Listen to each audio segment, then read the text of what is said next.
Hey everyone and welcome back to another video. In this video, I'm going to show you how to get your Typeform Embed code for Kajabi. Now this video is going to be particularly useful for individuals. Let's say that you want to go ahead and get your embed code for Kajabi. How do you actually go ahead about doing so? Now this video is going to be short, sweet, and simple, guys. There's not going to be a lot of steps involved. Now in order to do this, what you're first going to do is log on to Typeform. Then click on the form which you want to go ahead and get the embed code for. Then click on Share. Now on the left-hand side, you want to go ahead and click on Embed in a web page.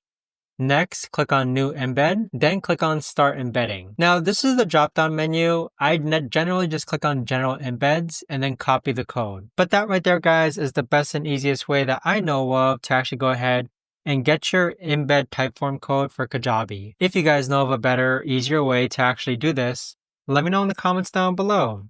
I would love to know. Thanks so much for watching, everyone, and I'll see you guys all in the next video.